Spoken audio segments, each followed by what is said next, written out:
Bond ಅಂದರೆ ಏನು? ಈ ಬಾಂಡಲ್ಲಿ ನೀವೇನಾದರೂ ಇನ್ವೆಸ್ಟ್ ಮಾಡಿದ್ದೀರಾ ಅಂದರೆ ಅಪ್ ಟು 12% ನಿಮ್ಗೆ ರಿಟರ್ನ್ ಸಿಗುತ್ತೆ. ಈ ಬಾಂಡಲ್ಲಿ ನೀವೇನಾದರೂ ಇನ್ವೆಸ್ಟ್ ಮಾಡಿದ್ದೀರಾ ಅಂದರೆ ತಿಂಗಳ ನಿಮ್ಮ ಬ್ಯಾಂಕ್ ಅಕೌಂಟಿಗೆ ದುಡ್ಡು ಬಂದು ಬೀಳ್ತಾನೆ ಇರುತ್ತೆ.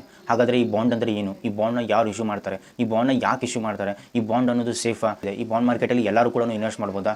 ಬಾಂಡ್ ಬಗ್ಗೆ ನಿಮ್ಗೆ ಕಂಪ್ಲೀಟಾಗಿ ಗೊತ್ತಾಗಬೇಕು ಅಂದರೆ ಈ ವಿಡಿಯೋನ ಪೂರ್ತಿಯಾಗಿ ನೋಡಿ.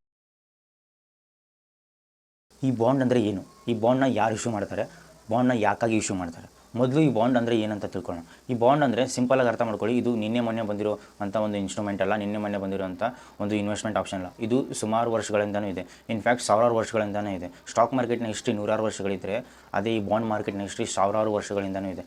ಮೆಸೊಪೊಟೇಮಿಯಾ ನಾಗರಿಕತೆ ಅಂತ ಒಂದಿದೆ, ಅದು ತುಂಬ ಹಳೆ ನಾಗರಿಕತೆ. ಅವಾಗಿಂದನೂ ಈ ಬಾಂಡ್ ಅನ್ನೋ ಶಬ್ದ ಇದೆ, ಅವಾಗಿಂದನೂ ಈ ಬಾಂಡ್ ಅನ್ನೋ ಒಂದು ಇನ್ಸ್ಟ್ರೂಮೆಂಟ್ ಇದೆ. ಅಷ್ಟು ಹಳೆಯದು ಬಾಂಡ್ ಮಾರ್ಕೆಟು.